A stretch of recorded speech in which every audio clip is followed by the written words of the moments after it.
we're in a golden age of television. Television has never had a more prominent place in our society. People binge watching television programs and just wasting hours upon hours investing into some mediocre and some very good television shows.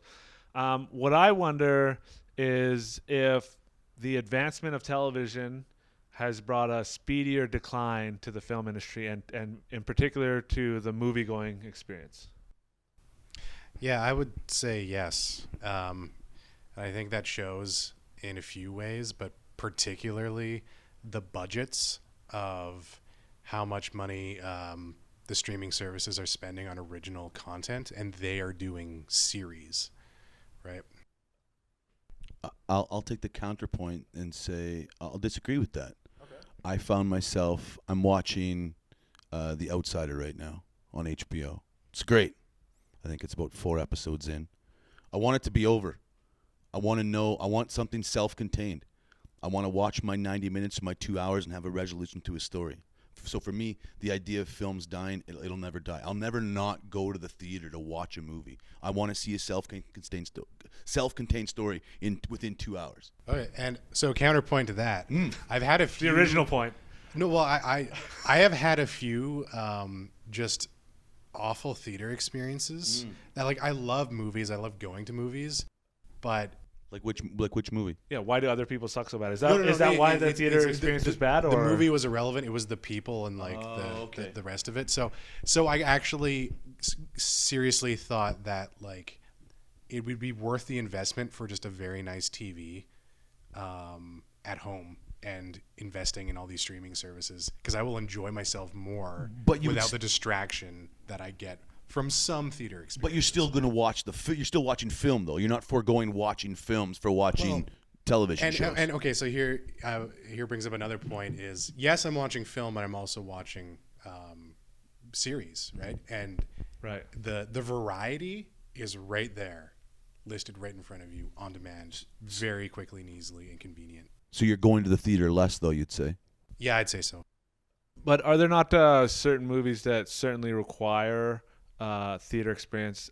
To me, if you watch a broad comedy, there's a vastly different experience between watching it by yourself in your house or going to a theater with 40 people on a Friday night and everyone's laughing and having a good time. I don't think about watching comedies in the communal experience for films. I would think more of a film like 1917. Like, I'm going to go watch a war movie in the theater as opposed to watching that at home. Yeah, I actually thought instead of a comedy that you were going to argue that like just a really great cutting edge cinematography spectacle film is better in the theater, which I would think is also true, actually, to have the good. I would argue if you go to a theater that's got like the top of the line projector and sound system and all that stuff, it's going to be a really good experience there. But I think home like televisions and sound systems are awesome now, and rival the quality in your own home. But some of them are too awesome. Digital, there's certain digital shows, and when they shoot on digital for film, it doesn't look right. And I feel like they can get it right in the theater as opposed to sometimes they don't get it quite right on my TV. Plus, all the TVs are being manufactured by these guys who don't make films, and they put all these idiotic functions into a TV that distort the image and the movement and everything that is not how it was originally intended. So there's these really great cinematic experiences in the U.S., who I believe does it better than us, that there's a place called Alamo Drafthouse. Have you guys heard of this? Yes. Yeah. So I color corrected to film that screen there, actually. Oh, really? Which one? Ooh, Jason Rister, everybody. Metric concert film called Dreams So Real. Watch it. And they kick people out if they're on their phones or if they're texting, talking, whatever. So that would certainly eliminate that part of the problem for you. I also saw, when I was in the U.S. recently, at a Dolby by AMC, whatever, theater. And it was like AVX, but better sound, better imaging, and massive theater, full recliner chairs. And they even had a little ledge to block off all the people in front of you so you couldn't see them. I feel like the best filmmakers will always be able to get me into the theater with their films. Okay. Like, I saw Parasite in the theater, and I loved the way it was shot. I would have enjoyed it, I'm pretty sure, in my living room. Yeah. But I'm really thankful that I did see it in the theater.